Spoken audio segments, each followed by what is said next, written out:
Hello to friends and welcome to my channel. So in this video I will show you the unboxing and first look of a new knife that I got from Boker Plus. This will be the mid-year 2024 release. Is the Boker Plus Sanjo in brown Burlap Micarta. The model number is 01BO907. It's designed by Guy Poggetti.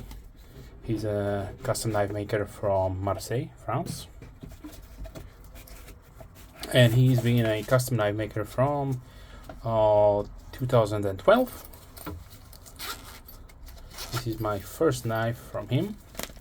One of his mostly popular design is the Sanjo. There is the key for this assembly and some traditional literature that Boker does include. Nice, always nice, heavy duty pouch, silica package. So what we know, Boker does always include in these mid-tier priced models, as you can see here. So the Sanjo is a neo-Japanese design. The names come from a prefecture from a town called a small town in Niigata prefecture, and this town is known for the cutlery history.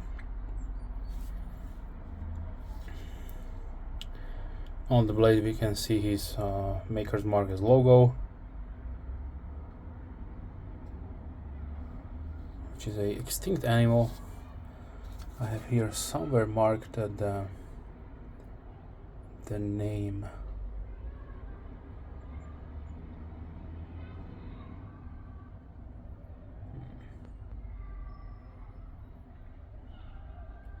It's called Aurochs. So this is an extinct animal, and the genes can be found in today's cattle. So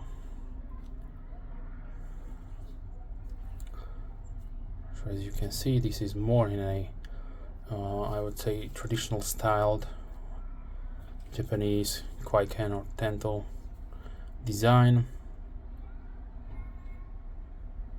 So let me give you the specifications. So we have a length of 19.5 centimeters, that is 7.7 inches.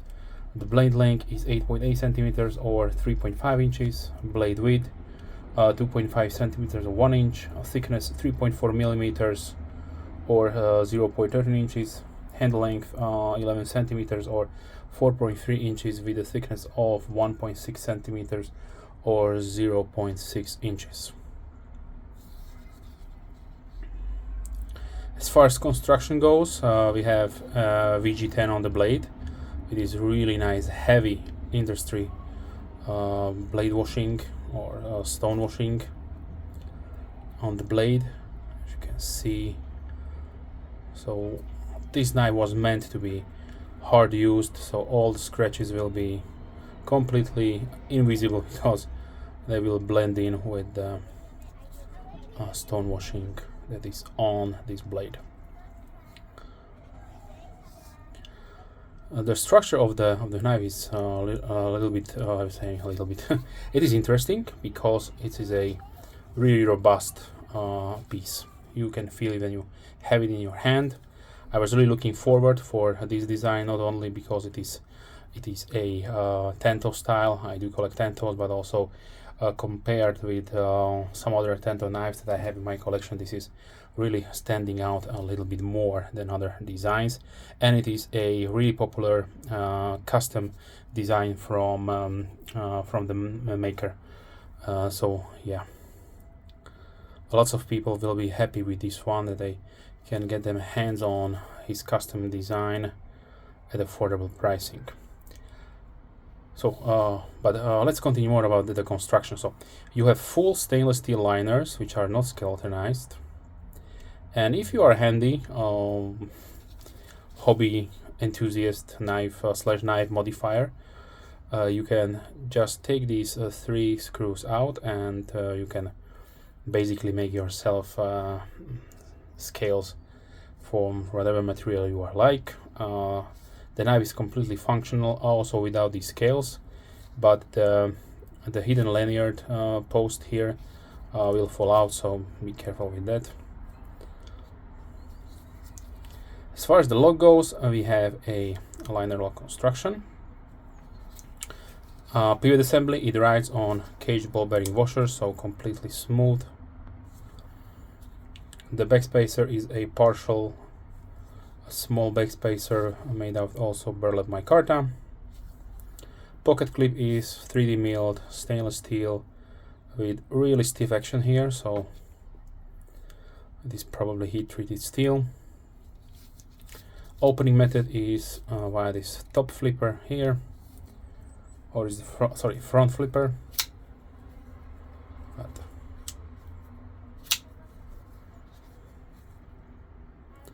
we have Boker logo on one side.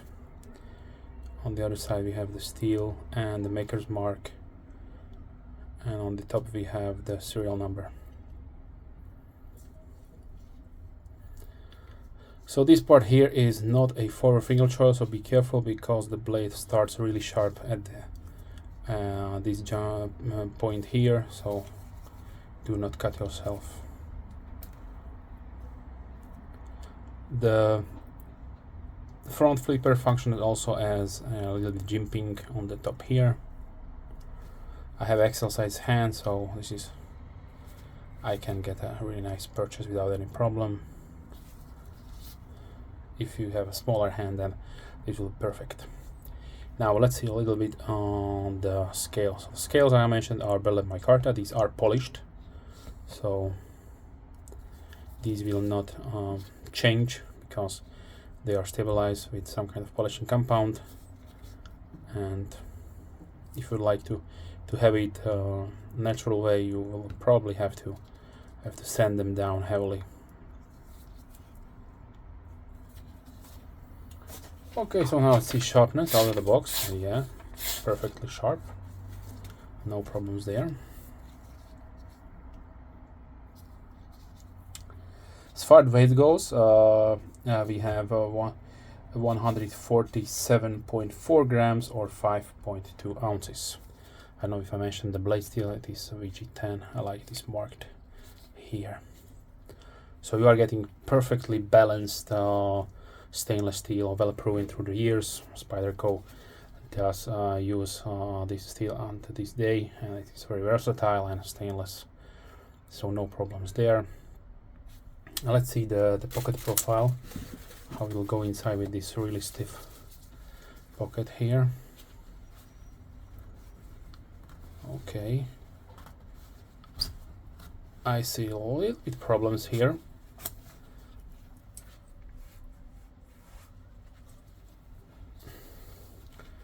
Let's try once again.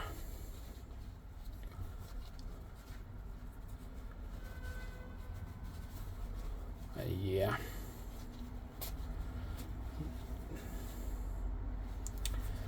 So what to say? It is a little bit tight in my opinion.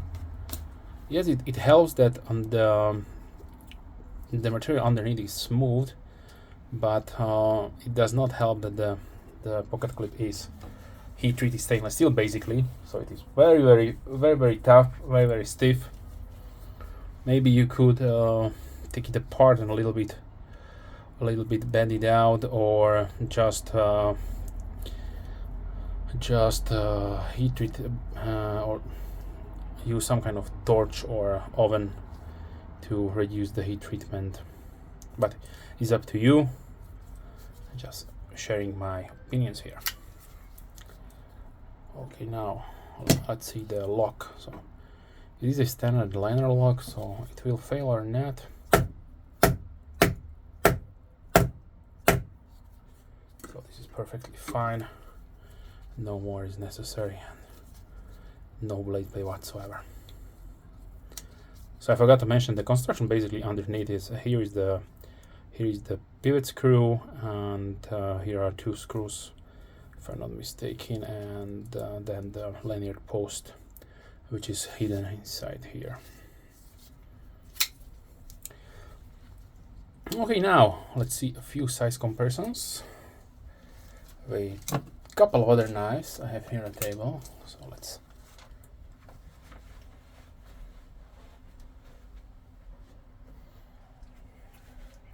So first, let's see some Tantos I have here on the table today. So here is the Concept Hazakura, a slimmer, more lightweight rendition of a Japanese Tanto. Then if you like something even smaller, then here is the Tenshi. This is a beautifully made small EDC. Yes, one thing that I did find when I looked on the custom design, some older versions do have a true deep carry pocket clip, in which it is mounted at the inside part of the liner and wraps around. That will be probably the best pocket clip that would be possible on this design. I'm really sorry that they did not went with the older one. The new ones have this design, so it is to the spec of the knife maker. Unfortunately, in my opinion, Boker does no justice in heat treating these pocket clips, because at the end, if you have troubles carrying this one, you will end up not carrying at all. So from the petrified fish, I have here the Viking, which is another rendition of a Tanto, almost straight back design. And of course, here is the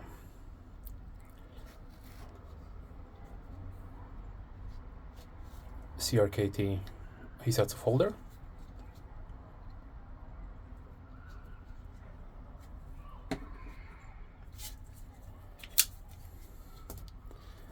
And then this is the CQC7, American Tanto made by Emerson Knives.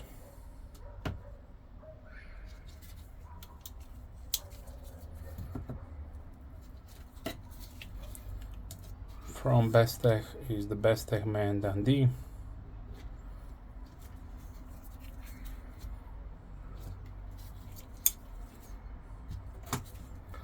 I have here also a fixed blade. This is the Terzwell design Tamashi made by Civivi.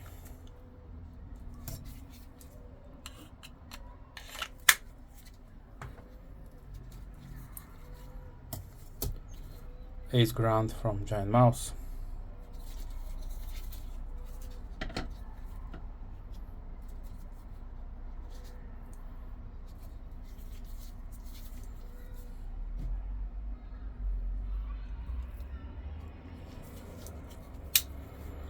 And the Spyderco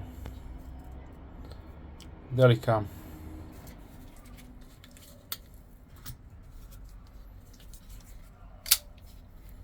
Kaiser Breaklighter 2 in the American Tanto configuration. Red Model 1.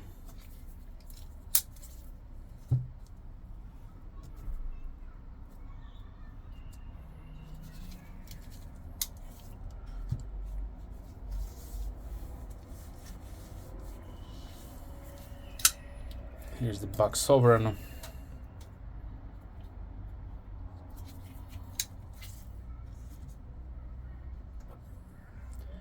And the Buck Sprint Pro, another beautiful version of a Burlap Micarta. Here I can show you the differences between a natural style, which is unpolished, and with the polished one. And of course, these are not the same manufacturers, since this is made in China. Some probably some kind of Chinese supplier. But the Chinese also have a beautiful Burlap Micarta available. Here it is on the CGRB Feldspar full-sized, which is a Knife Center exclusive. The same deal here, unpolished, polished.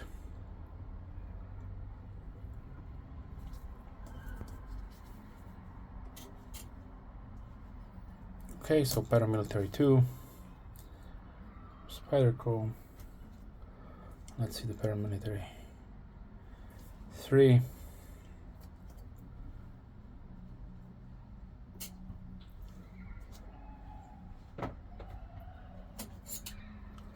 Let's do Benchmade Bug Out.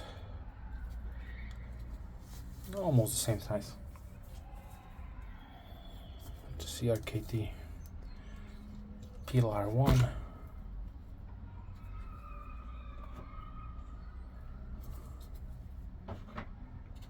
Oh, let's do a full-size Reptilian from Benchmade. Here is the small one.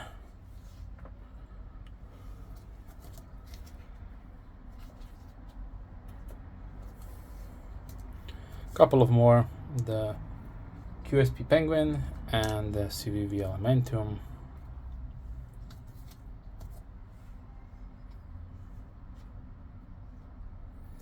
CVV Rustic Gent, another Micarta version, Burlap one. Let's see the Peanut. Let's do also the Sharpie.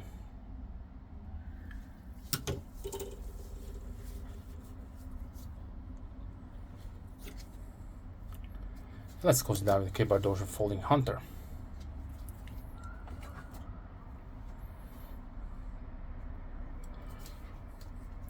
Okay, so now let's talk about the pricing. So this will be a little bit probably divisive on lots of users, because the MSRP of this one is 141.95, so 142 US dollars. In my opinion, this is definitely a really high price point for VG10 and Burlap Micarta made in China.